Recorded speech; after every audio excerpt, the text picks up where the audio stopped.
Olá pessoal do terceiro ano, vamos concluir o que ficou pendente na última aula, tá? Na última aula a gente viu substantivo em suas particularidades, tá certo? Flexão do substantivo, a gente tratou até a flexão de gênero, tá certo? Restando apenas a flexão de número e a flexão de grau do substantivo a ser tratada e as questões semânticas que demandam essas flexões, tá certo? Então vamos a elas, ó. Flexão de número. A flexão de número do substantivo representa, na verdade, a possibilidade de alteração do substantivo no que diz respeito a singular e a plural, a quantitativo, a unidade e a um grupo que representa esses seres, a um grupo de seres da mesma espécie que representa aquele ser no singular, tá certo?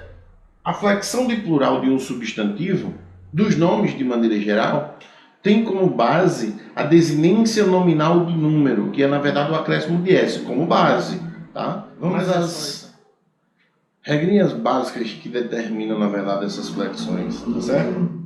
Vamos lá. Veja só. Inicialmente nós temos, ó, substantivos simples, formados apenas por um núcleo, apenas por um radical, tá certo? Como é que eles se flexionam? Então vamos lá. Nos substantivos terminados em AL, tá certo?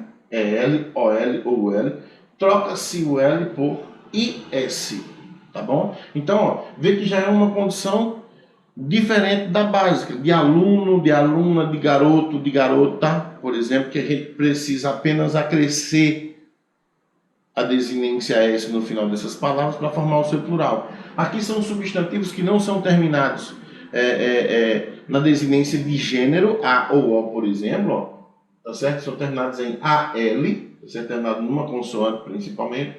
Então vale lembrar que quando isso acontecer, então a gente vai trocar esse L por IS. Por exemplo, jornal, jornais, papel, papéis, barril, barris, anzol, anzóis, azul, azuis. Então veja que, ó, essa permuta foi feita aqui no final dessas palavras quando a gente colocou no plural. Então isso é uma particularidade, não segue aquela linha básica de flexão inicial, tá bom? B, ó, substantivos terminados em R e Z são acrescidos de ES, tá certo? Para formar o seu plural. Por exemplo, amor, amores, luz, luzes, tá vendo? Mais uma particularidade. Não simplesmente o S, mas a gente acresceu também uma vogal. E é até aceitável isso, porque se a gente analisar direitinho a palavra no singular, se a gente acrescesse só o S, ia gerar uma sonoridade desagradável e também não representaria o sílaba, por quê? Porque não teria uma vogal, tá bom? Ó, caso o substantivo terminado em S seja proparoxítono ou paroxítono, ou seja, tenha a antepenúltima ou a penúltima sílaba mais forte, o plural será invariável. Caso seja oxítono, acrescenta-se ES, tá certo? Então, ó, paroxítono ou proparoxítono ou paroxítono fica invariável, não mexe, tá bom? E aí, o contexto que se encarregue de determinar a flexão do plural dessa palavra, tá certo? E sendo oxítono, acrescenta ES. Por exemplo, ó, ônibus, ônibus, proparoxítono, tá vendo, ó? Invariável, o ônibus, os ônibus. Então, quem vai determinar a flexão de plural desta palavra é o contexto no qual ele está inserido. Lápis, lápis, tá vendo, ó? Mais uma paroxítona. Nesse caso também segue a mesma linha de ônibus, quem vai determinar o plural dessas palavras é o contexto, assim como óculos e tantas outras, tá? País, como o país trata-se de um oxítono, vê a formação de plural dele é com acréscimo de ES no final, como determina a regra vista aqui, tá bom? Então, melhor do que decorar a regra, conhecer as palavras, tá certo? Porque fazendo isso, a gente tem acesso a ela e acesso ao propósito maior de se estudá-las, na verdade, que é conhecer as palavras para poder a gente se comunicar bem, né? E transmitir uma mensagem dentro dos padrões da gramática normativa, tá certo? Flexionando as palavras como se deve. Os substantivos terminados em N formam um plural com acréscimo de ES ou S. Então, ó, observa. Abdômen, abdômenes, abdômenes. Então, há essas duas possibilidades, ó. Ou simplesmente acrescenta o S, tá bom? Ele vai compor a última sílaba, por exemplo, ou acrescenta ES e aí vai formar uma nova sílaba, tá certo? Então, precisa só ter esse cuidado aí, essas duas possibilidades. Pólen, pólens, acréscimo de S, também representando esta regra, tá bom? Vamos aqui, ó. Os substantivos terminados em M formam o plural com ENS. Exemplo, homem, homens, viagem, viagens, esse é mais comum, tá certo? A gente conhece bem essas palavras. Os terminados em X são invariáveis no plural. Por exemplo, tórax, tórax, xerox, xerox. As xerox, a xerox, tá bom? O tórax, os tórax. Não vai variar, não vai flexionar, tá certo? Então fica invariável, tá bom?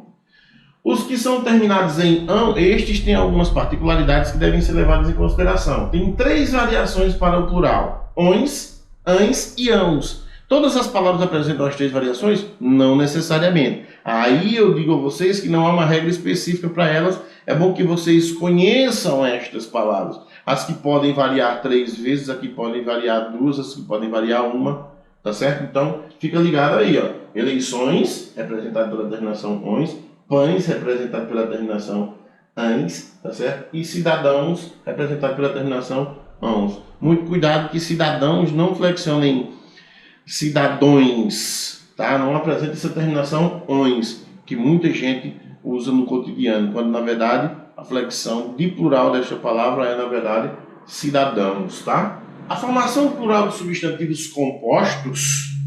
Substantivo simples, formado apenas por um núcleo. Substantivo composto, formado por 2 ou mais núcleos. No caso aqui, ó, a formação de plural desses substantivos é determinada por algumas particularidades. E vale lembrar para a gente o seguinte: a composição desses substantivos, por serem por 2 palavras, essas palavras elas têm funções morfológicas, assumem papéis dentro da morfologia, tá certo? Ou seja, são formados por classes gramaticais diferentes que, ao se unirem, na verdade, vão formar um substantivo composto. Então, essas classes gramaticais diferentes, elas apresentam particularidades quanto às flexões. Por isso que existem essas particularidades no que diz respeito à flexão do substantivo composto quanto ao número, tá bom? Então, vamos aqui, ó. A formação de plural de substantivos compostos depende da forma como são grafadas, escritas, do tipo de palavras que formam o composto e da relação que estabelece entre si. Aquilo que eu disse, depende de como as palavras são escritas, tá certo? Na condição simples, tá bom? Depende de que tipo de palavra, a que classe gramatical ela pertence, tá certo? E da relação que vai ser estabelecida entre elas, porque é importante perceber que essa relação que existe entre essas 2 palavras que compõem o substantivo composto, tá certo? Ela tem um papel fundamental para o significado final da palavra, tá bom? Então, ó, aqueles que são grafados sem hífen comportam-se como substantivos simples, tá certo? Por exemplo, aguardente, aguardentes, pontapé, pontapés, girassol, girassóis, mal me quer, mal me queres. Segue o mesmo padrão de flexão dos substantivos, acrescentando S onde tem que acrescentar, acrescentando ES onde tem que acrescentar, substituindo L por IS, como manda o figurino da regra dos substantivos simples, tá bom? Porque aos nossos olhos, esta palavra grafada desta forma, sem nenhuma separação, nos parece ser uma palavra simples, tá bom? Para nossa mente, a gente acha que a palavra composta ela é simplesmente aquela que é separada, quando na verdade não, basta que ela tenha 2 radicais, tá bom? O plural de substantivos compostos cujos elementos são ligados por hífen costumam provocar muitas dúvidas e discussões. Algumas orientações são dadas a seguir. Então, ó, essas dúvidas e discussões, elas existem justamente por essa composição, por essas particularidades, pelas funções que essas palavras exercem na sua condição simples, tá? Por exemplo, flexionam-se os 2 elementos quando formados por substantivo, substantivo. Isso é lógico também, os 2 substantivos são variáveis, tá certo? Então, portanto, pode variar no plural os 2. Couve-flor, couves-flores. Substantivo mais adjetivo, os 2 seguem o mesmo padrão, ali são nomes que apresentam a mesma característica quanto à flexão de número. Então, nós temos amor perfeito, amores perfeitos. Tá? Adjetivo e substantivo ainda seguem o mesmo padrão, as 2 são variáveis. Gentil homem, gentis homens. Numeral substantivo, numeral mais substantivo. Numeral e substantivo segue o mesmo preceito, o mesmo padrão de flexão. Então, quinta-feira, quintas-feiras, tá certo? Então, quando As palavras que compõem o substantivo composto admitem, na verdade, flexão de plural naturalmente, então os dois elementos tendem a se flexionar. Dependendo da relação também que é estabelecida entre eles. Se a relação permitir essa flexão, então, naturalmente, ela vai existir. Flexiona-se somente o segundo elemento quando formados de, observa, verbo mais substantivo. É bem óbvio que o verbo ele não vai se flexionar, porque o verbo apresenta uma flexão de plural diferente da do nome, ou seja, não é a mesma desinência, não segue o mesmo padrão. O verbo representa um grupo gramatical, os nomes representam um outro. Verbos e nomes, na verdade, eles representam, digamos assim, funções diferentes dentro da variabilidade da palavra, porque apresentam desinências diferentes para determinar essa flexão, tá?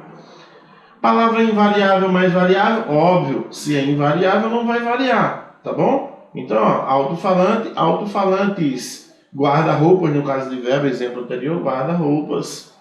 Palavras repetidas ou imitativas, reco, reco, reco, recos, por exemplo, são condição básica, tá bom? Flexiona-se somente o primeiro elemento quando formados de, então, ó, substantivo mais preposição clara mais substantivo. Aqui é preciso compreender o seguinte, dentro da relação que são estabelecidas, tá certo? Nós temos uma preposição. A preposição ela é um elemento que faz parte de um processo subordinativo, tá? Ou seja, ela é exigida. Então, ela tende a introduzir termos que são dependentes de outros, tá certo? E que são termos invariáveis, digamos assim, expressões invariáveis, locuções adjetivas na condição invariável. Então, por ser uma palavra invariável, então ela vai permanecer lá no singular. É mais comum que se diga, quando o substantivo composto ele for ligado por uma preposição, flexiona só o primeiro elemento. Como, ó, água de colônia, águas de colônia. Pé de moleque, pés de moleque. Pé de cabra, pés de cabra. Mula sem cabeça, mulas sem cabeça, tá?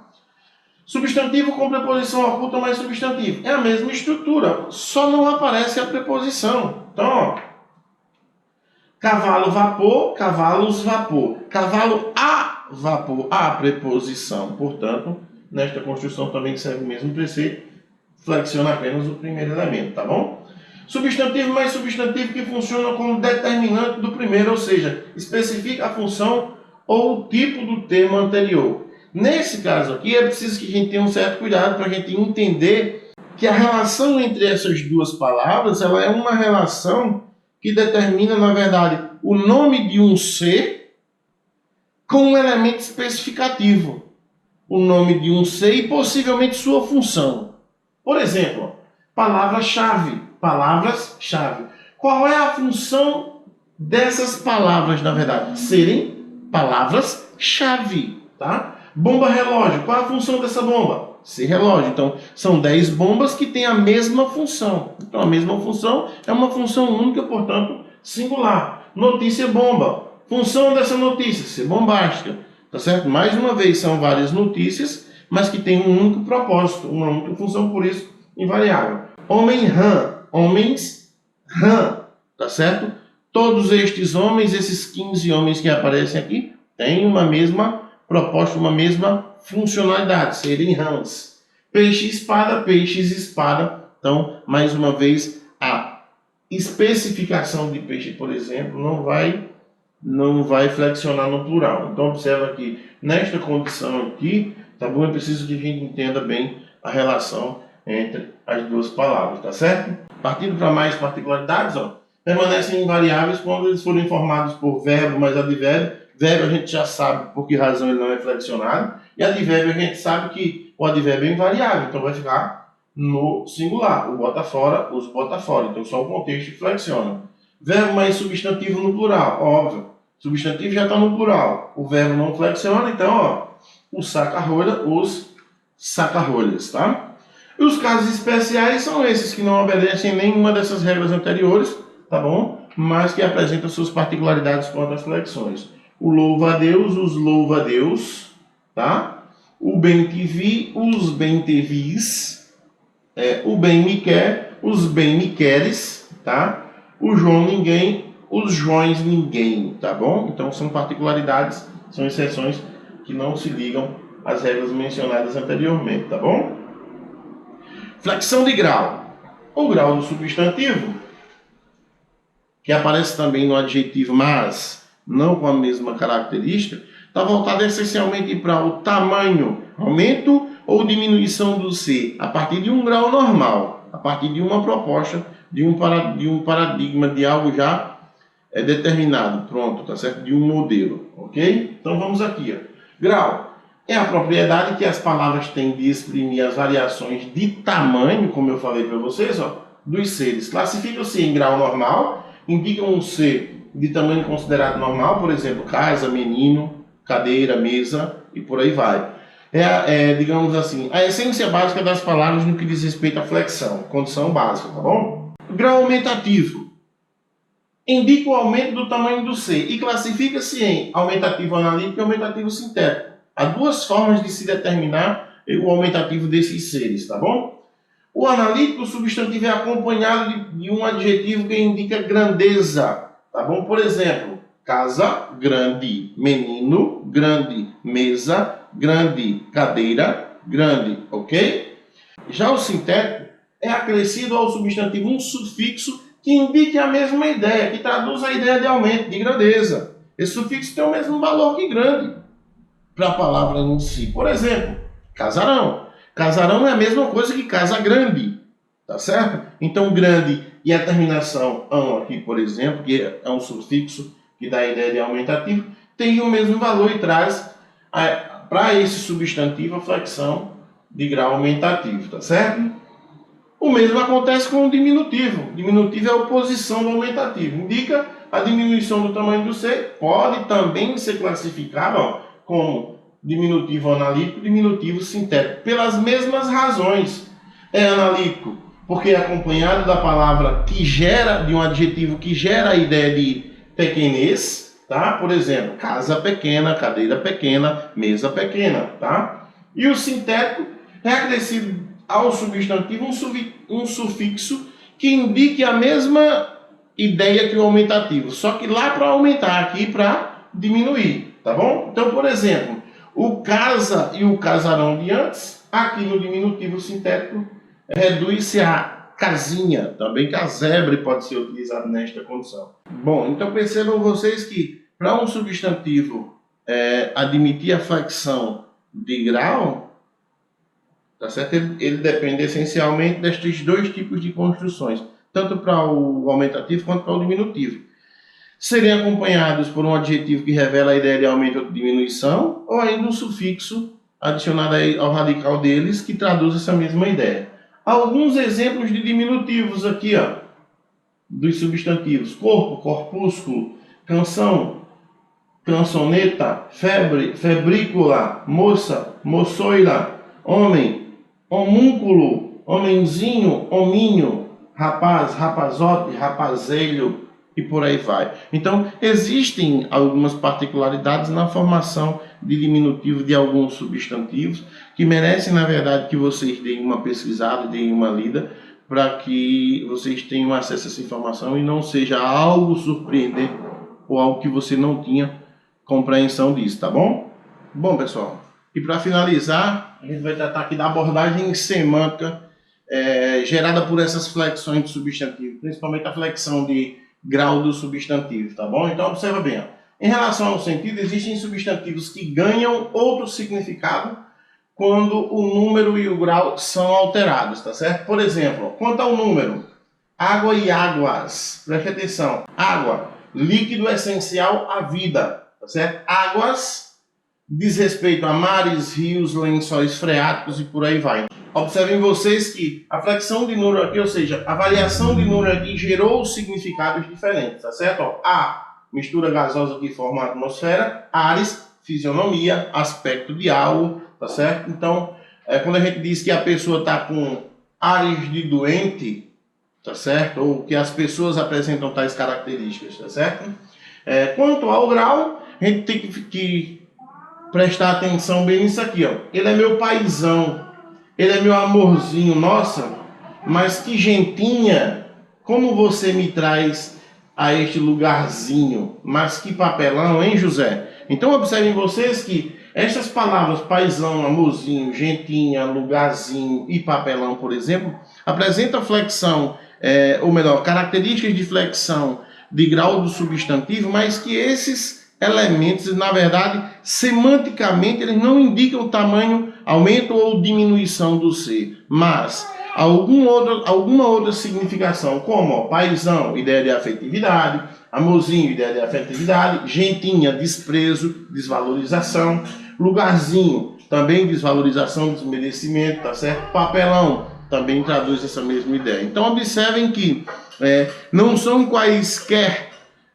sufixos que geram essa ideia de aumento e diminuição do ser. Não é porque eles se assemelham aos que traduzem essa ideia que eles vão produzir a mesma ideia, tá bom? Então, partindo desse princípio, é preciso que a gente tenha um certo cuidado quando a gente for utilizar tais palavras, ok? Então, por hoje é só, encerro por aqui, abração a todos e até o próximo encontro, tá bom? Até mais, fiquem em casa, tá certo? Cuidado da saúde aí, cuidado com esse vírus maldito aí, tá bom? Abraço a todos, fui.